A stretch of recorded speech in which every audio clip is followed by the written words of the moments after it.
screen the COVID, the possibility of COVID in the coming mothers for clinic, we should have a screening camp where all the mothers who are coming, we screen them, we check their temperature, we take their history. If they have a symptom suggestive of COVID like cough, muscle pains, headache, fevers, all these symptoms, so that they can be checked separately. As they are coming for labor, there is a separate bed, separate nurse allotted to them to take care of them. We use all the proper precautions, the PPE kits for all the healthcare workers. Also, the special precautions in theater is applied so that we don't expose the other individuals and their care is not compromised just because they have a COVID symptoms. They should not get suboptimal care. They should get the care what is actually expected. And yeah, I think that's it. They should be screened properly and managed properly. Okay, that's really proper. Still with you, Daktari. Okay, describe for me. I'm not too well versed with this term. So, what exactly encompasses stillbirths, and is there a way to sort of detect it before the birth actually occurs? When they're at the hospital during the checkups, the process to the run-up to actually giving birth, is there a way to detect this and perhaps stop the stillbirths that usually occur? Okay, so about stillbirths, first we need to find out what exactly may be the causing stillbirth. As I already mentioned, a proper antenatal checkups, monthly checkups is very necessary to diagnose these things early. We don't want to reach a stage where we get a stillborn baby. We want to deliver the baby before a stillbirth occurs. A stillbirth can occur when the baby is not growing properly, blood flow to the baby is not good, which can happen because of high pressures. It can happen when the sugars are fluctuating for the mother. It can happen when there is some anomalies in the baby, some lethal anomalies, so the baby dies in the womb itself. It can happen when there is abruption in the placenta. Some bleeding happens behind the placenta even when the baby is within the womb. So all these causes should be diagnosed early, and we don't want to reach a stage of stillbirth. Okay, and then when we encounter a condition of stillbirth, we should diagnose the cause and treat accordingly, and so that we can help the mother in her next pregnancy to avoid this condition from occurring. Okay, well noted. Thanks for that clarification. So, Winnie Kubai, back to you.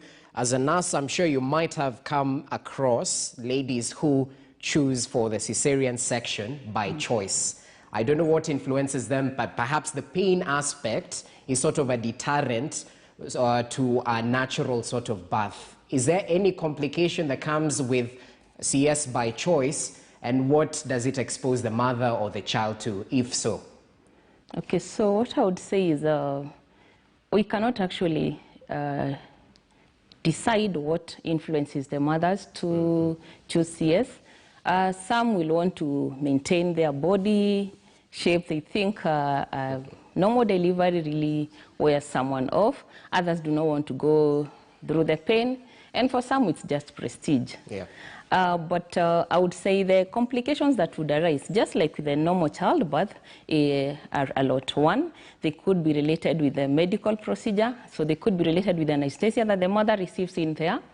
They could be related with wound complication, probably an infection in the wound, which would take more time to heal.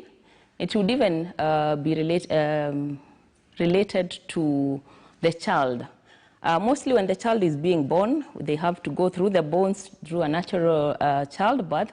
And when the baby is in the uterus, the lungs are usually collapsed. They are not active. There is no chest movement. But so the lungs are usually surrounded with the fluid. And when the baby is coming out through a natural childbirth, the fluid in the lungs is usually compressed in the lungs, and it's able to be pushed to the tissues, and some even comes out through the mouth and nose. So that lung fluid, if it's not pushed out during cesarean section, some children, a small percentage, may develop breathing problems, which may show during the early hours of birth. Any other problem? Yeah, like I said, infections could come in. And then the pain, actually, if not very well taken care of, may interfere with the production of breast milk in the early hours. And we know all children require this breast milk very, very early. Like I told you, we need the breast milk to go and prime the stomach or the gut so that the bacteria that the patient gets are bacteria from the mother, not bacteria from this other kind of milk that we may feed the baby. Okay, okay. Well, sure. Well noted. And still on that, I'm asking from a point of curiosity, so kindly understand, Mikubai. Yes. In case of a death of a mother during childbirth, what exactly happens? And does this limit the chances of survival for the kids? How exactly do doctors and nurses go about this? So you asked about limiting survival. Yeah. Yes, in our setups, you've seen children who lost their lives or went into malnutrition and immunosuppression and such, and end up being, we call this something called failure to thrive just because the mother died. So it depends with the environment. So if you ask how we go about it at the hospital, of course, we shall take care of this baby, we shall feed with the acceptable substitutes.